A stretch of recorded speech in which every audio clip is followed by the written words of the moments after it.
के मुद्दा के बारे में चर्चा किया जाए, क्योंकि यह छोटा चर्चा कल मधेश का नेतृत्व करेगा।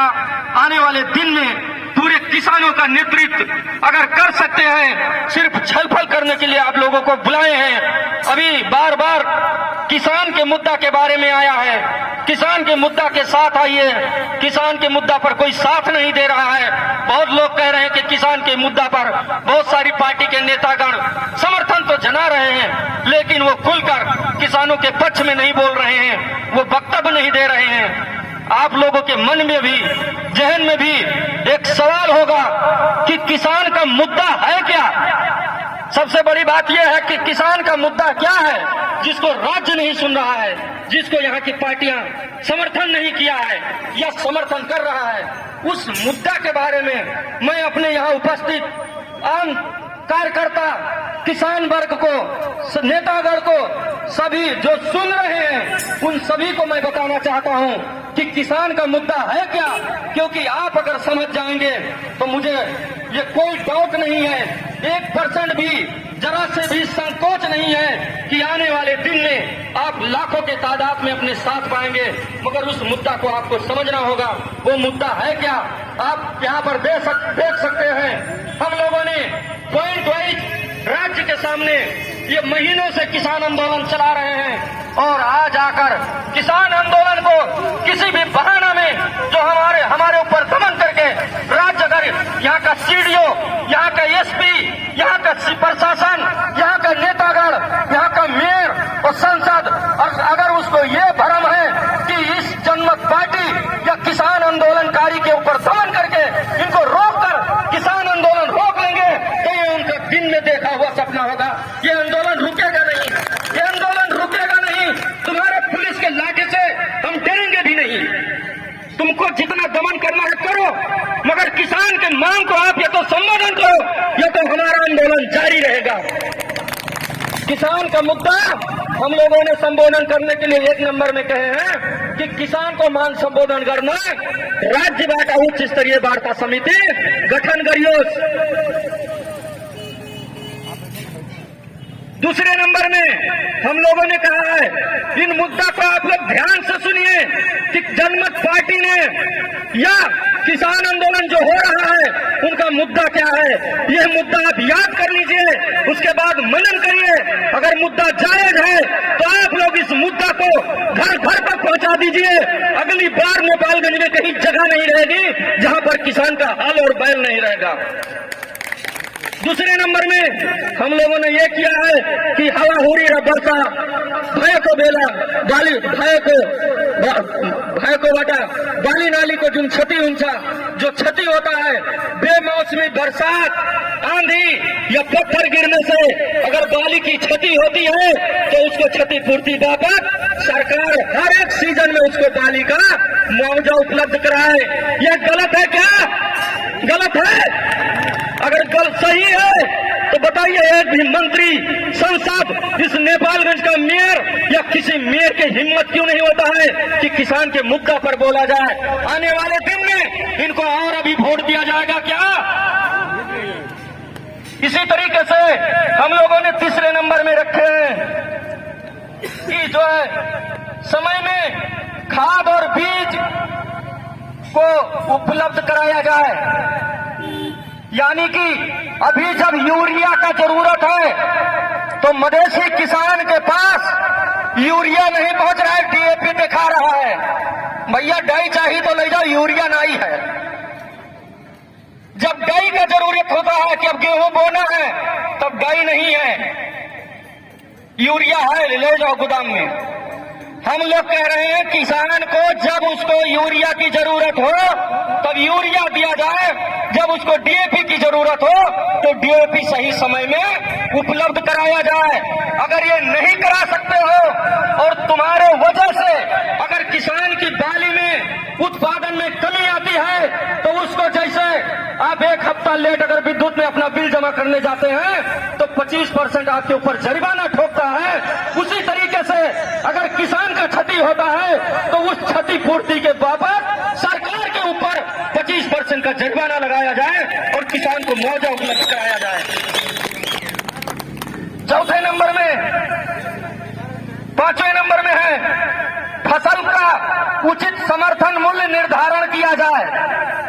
आप सभी न्याय प्रेमी जनता, न्याय प्रेमी यहाँ के अधिवक्तागण, यहाँ से अगर आवाज जा रही है तो यहाँ के श्रीमानगण, यहाँ के सुरक्षा मित्रगण सुन लें कि किसान का उचित समर्थन मूल्य पहले से निर्धारण होना चाहिए। ये नहीं कि जब धान तैयार हुआ तो बिचौलिया लोगों को लगाकर आप 1300 में धान तो खरीदवा दिए किसान का, बाद में कृषि कार्यालय क्या बोलता है कि आनुष टोकन लिए जानूस 29 में हम ही किन। अरे जब किसान के पास अन्न ही नहीं बचा है तो खरीदो के क्या? इस बीच में जो घपला हुआ 1600 रुपया कुंटल, उसको यहाँ का हाकिम खाएगा, यहाँ का मेयर और संसद खाएगा, यहाँ का बिचौलिया खाएगा। इसीलिए हम लोग कह रहे हैं कि धान का मूल्य हो या गेहूं 2 महीना बाद उत्पादन होने वाला है, सरकार उसका मूल्य अभी से निर्धारण करे। यानी किसी भी वाली का मूल्य पूर्व निर्धारित होना चाहिए ताकि बिचौलिया लोग हमको ठग न सके, हमारे किसानों को ठग न सके। इसलिए समर्थन मूल्य निर्धारण होना चाहिए। 6ठे नंबर में हम लोगों ने रखा है जो ऊखू किसान है, जो गन्ना किसान है, उसका अरबों रुपया चीनी मिल वाले घोटाला किए हैं, नहीं दे रहे हैं। हम लोग कह रहे हैं कि उनका पैसा तत्काल सरकार उन मालिकों से पैसा किसान को दिलाए। 8वें नंबर में 7वें नंबर में हम लोगों ने रखा है कि किसान कार्ड का व्यवस्था होना चाहिए। किसान कार्ड जैसे नागरिकता कार्ड है, जैसे वृद्ध भत्ता वाला है, जैसे विधवा भत्ता वाला कार्ड बनता है, पोलियो ड्रॉप वाला और अभी वायरस वाला जो खोप वाला कार्ड है, इसी तरीके से किसान का कार्ड बने।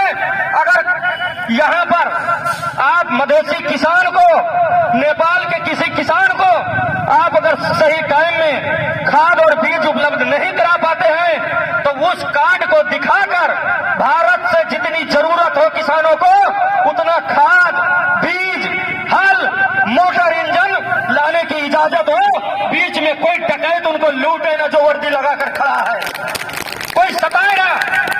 वर्दीधारी डकैत जो बॉर्डर में खड़े होकर लूट रहे हैं और उधर का एसएसपी जो गाली देता है यहाँ के किसानों को, या तो आप हमारे किसानों को घर घर में खाद बीज की उपलब्धता कराइए, या तो ऐसा कार्ड का व्यवस्था कराइए कि उस कार्ड को दिखाकर चाहे 1 बोरी लाएं या 50 बोरी खाद लाएं, जिसको जितनी जरूरत हो उतना खाद बीज लाए, मगर उसके आत्मसम्मान के साथ कोई खिलवाड़ न हो, उसको कोई रोके ना। यह मांग हम लोगों ने किसान के लिए किया है। मांग इसलिए समझा रहे हैं,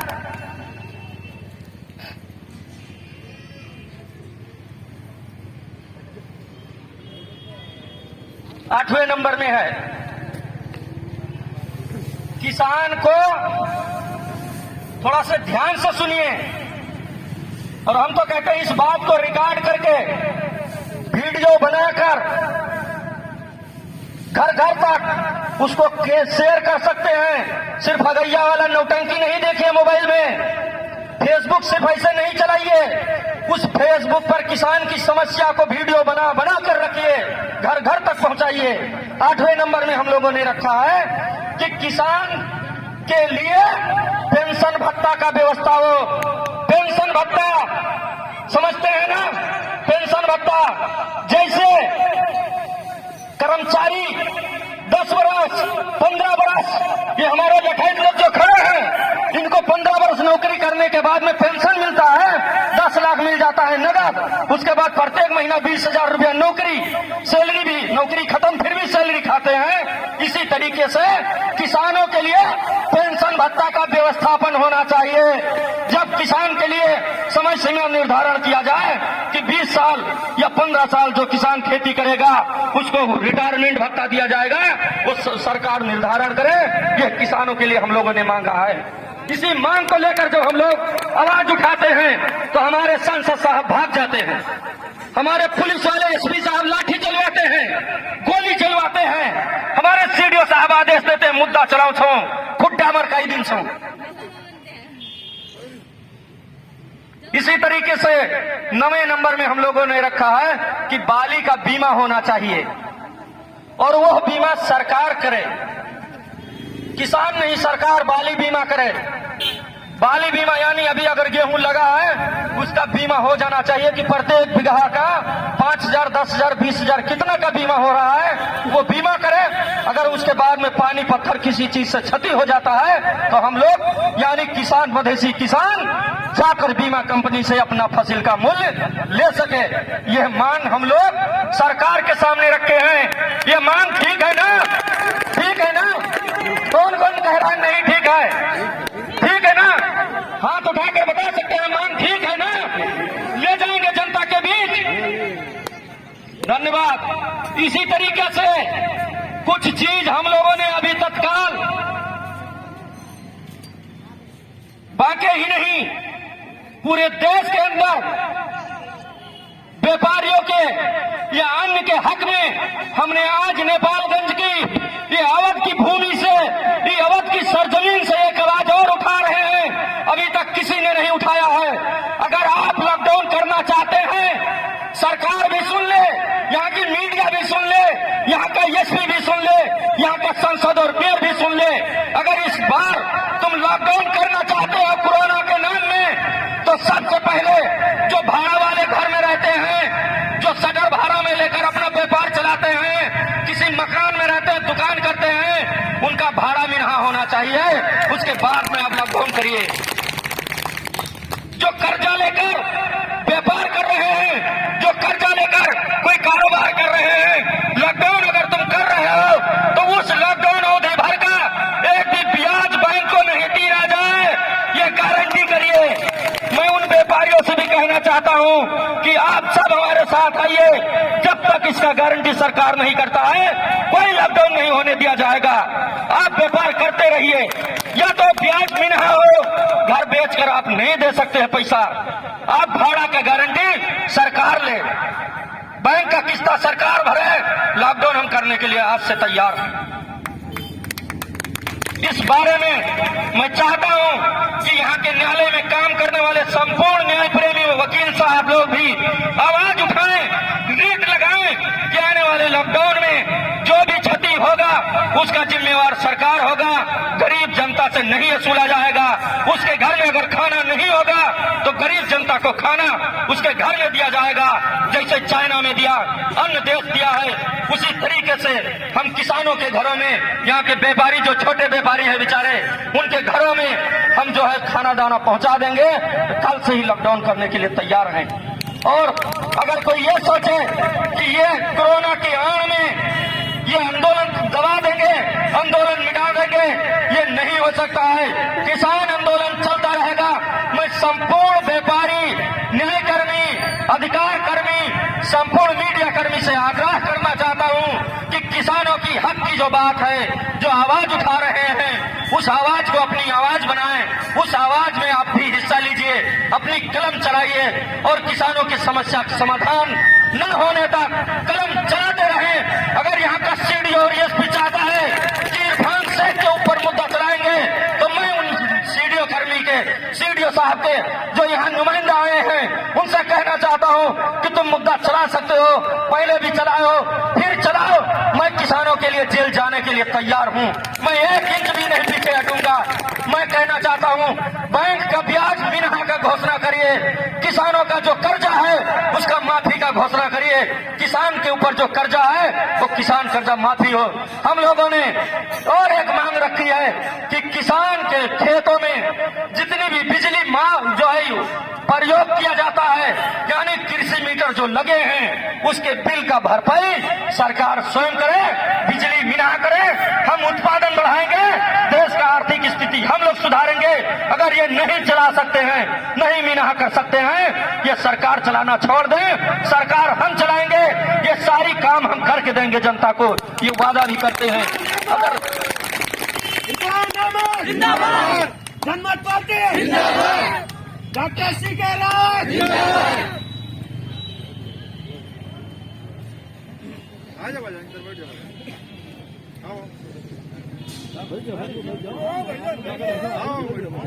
इसीलिए किसी भ्रम में ना पड़े। किसान आंदोलन चल रहा है। किसान आंदोलन को घर घर तक पहुंचाने के लिए आप सभी को बुलाए हैं। मेरी मां बहनों से, मेरे बुजुर्गों से, मेरे भाइयों से गुजारिश है कि अगली बार जब आह्वान हो आपको समय और जगह दिया जाए। ये लड़ाई जनमत पार्टी की नहीं है, ये लड़ाई इरफान के लिए नहीं है, ये लड़ाई डॉक्टर सीके रावत के लिए नहीं है। किसान आंदोलन की लड़ाई घर घर की लड़ाई है, यहाँ के हर एक व्यापारी की लड़ाई है, हर एक नागरिक की लड़ाई है। इस लड़ाई को इतना व्यापक बनाया जाए, इतना विस्तार कर दिया जाए कि सरकार एक हफ्ता के अंदर घुटना पर आ जाए और सरकार को हमारी मांगों को सुनना ही पड़ेगा। जिस तरीके से तुमने जनकपुर के अंदर हमारे स्वराजी भाइयों के ऊपर, किसानों के ऊपर तुमने गोली चलाई, एक जरा से भी तुमको दया नहीं आया कि किसान आज अपने हक की बात बोल रहा है, अपने लिए जब बोला तो उसके ऊपर गोली चलाएं। तुम अन्न नहीं खाते हो क्या? क्या पुलिसकर्मी दाना नहीं खाता है क्या? वो पत्थर और पैसा खा रहा है क्या? अगर वो पत्थर और पैसा खा रहा है तो और गोली चलाओ। अगर मांग हमारी जायज है तो वो पुलिसकर्मी भी अगर दाना खाते हैं तो अपने हथियारों को छोड़ें, सरेंडर करें कि सरकार किसान की मांग अगर पूरा नहीं करेगी तो हम डंडा भी नहीं उठाएंगे सरकार का, क्योंकि पुलिस भी हमारा ही पैसा खाता है। पुलिस भी किसी किसान का बेटा होगा, किसी व्यापारी का बेटा पुलिस नहीं बनेगा, वो किसान का ही बेटा होगा। आप लोगों से आग्रह है कि आप एक बार जरूर अपने औलाद को, अपने बाल बच्चों को अपने नजर के सामने रखिए, उसके बाद किसानों के ऊपर लाठी चलाइए। अगर हमारी मांग जायज है तो लाठियों को बंद करिए, वरना आने वाले दिनों में इतनी लाठियां आपके ऊपर पड़ेंगी कि आप गिन नहीं पाओगे। यह जरूरी नहीं है कि आपकी लाठी हमारे ऊपर चलेगी। हम कहना चाहते हैं इसी सरजमीन से, इसी धरती से, वो जो मंत्री महोदय उस दिन भागा है, भागते रहो, भागते रहो। समय नजदीक आ चुका है, बहुत करीब आ चुका है। माननीय जी भी भागे, मेयर साहब भी भागे। जब किसान की बात आए तो तुम भागो, कुछ किसान को लूटने का बात आए तो काठमांडू में बैठकर समझौता करो। नाकाबंदी करवा दिया, 6 महीना नाकाबंदी किस लिए था बताओ? पशुपति दयाल मिश्रा को हिमालय में जाने के लिए नाकाबंदी था। हमारे माननीय इस क्षेत्र के सांसद जी को उनसे पूछा जाए कि नाकाबंदी आपने क्यों करवाया था, उस नाकाबंदी की उपलब्धि क्या हुई? एक मधेश एक प्रदेश बनाने वाले लोग आज पूरे 22 जिला के मधेश को 8 जिला में सीमित हो जाते हैं और जनता में भ्रम फैला देते हैं। अगर मधेश वही 2 नंबर प्रदेश था, 8 जिला ही मधेश था, तो बताइए नेपालगंज के कमलगिरी को तुमने क्यों शहीद करवाया?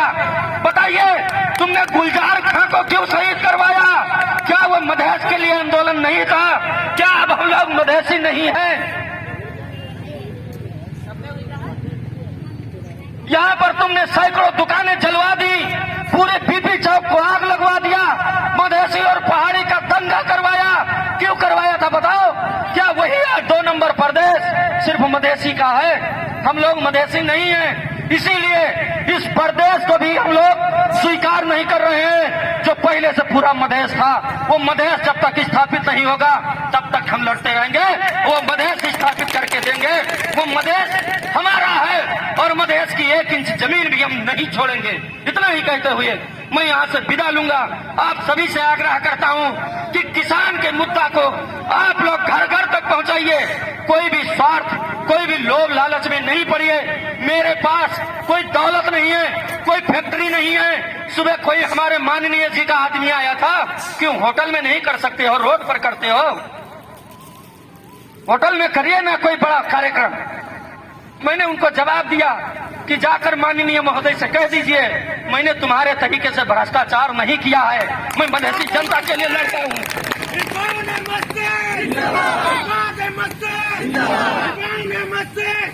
जनमत party, Janmat party, doctor CK Rawat, doctor CK Rawat,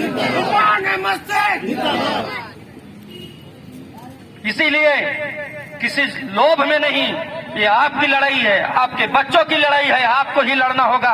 मुझे आप सबने पैसा नहीं दिया है, मुझे आप सबने कोई दौलत नहीं दिया है, मैं एक वोट भी नहीं लिया हूं, फिर भी आपके लिए लड़ रहा हूं। और आप नहीं, मैं खुद के अपने बाल बच्चों के लिए, अपने बाल बच्चे पूरे मधेश के भविष्य के लिए लड़ रहा हूं। और यह लड़ाई कोई दाना पानी खाकर, नाश्ता लेकर, कोई साड़ी और मासू का जो बात आया उसको लेकर नहीं हो सकता है। हम इसी तरीके से भूखे नंगे रहकर और जनता के लिए रोडों पर लड़ते रहेंगे, क्योंकि अगर रोड हम लोग छोड़ दिए तो ऐसे संसद आवारागिरी संसद में करते रहेंगे। आने वाले दिन में जैसे उस दिन तुम वहां से भागे हो बिरता गांव से, इसी तरीके से आने वाले चुनाव में तुमको संसद से निकाल कर फेंका जाएगा। ये गारंटी है, तुमको इस जिला से भी निकाल कर फेंका जाएगा। आप जिसके लिए काम किए हैं जाकर वहीं से चुनाव लड़ लीजिए। आपके लिए हर एक गांव में एक बोर्ड लगा दीजिए कि ऐसे भगौड़ा सांसद और ऐसे भगौड़ा पार्टी मधेसी को नहीं चाहिए। जो मधेसी के लिए लड़ रहा है वही पार्टी, वही चुनाव चिन्ह और वही नेता चाहिए जो मधेसियों के बीच में रहकर लड़ता हो। और वो पार्टी डॉक्टर सी के राउत के नेतृत्व में आ चुकी है और डॉक्टर सी के राउत आने वाले इलेक्शन में एकदम हर एक स्तर में चुनाव लड़ने के लिए तैयार हैं। वह चुनाव लड़ने के लिए भी आप लोग अपने अपने गांव घर से निकलिए, अपने अपने जगह से खुद नेतृत्व तैयार करिए और आने वाले चुनाव से ऐसे दलाल बिचौलिया पार्टियों को भी पूरे मधेश से निकाल कर फेंक दीजिए। बोल दीजिए आप तो भाग रहे थे तो भाग जाइए जिसके लिए काम किए हैं, और जो मधेश के लिए लड़ रहा था अब मधेश का नेतृत्व वही करेगा।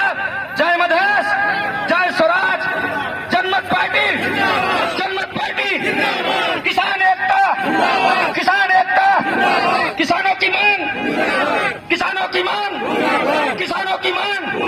धन्यवाद। जय मधेश, जय स्वराज।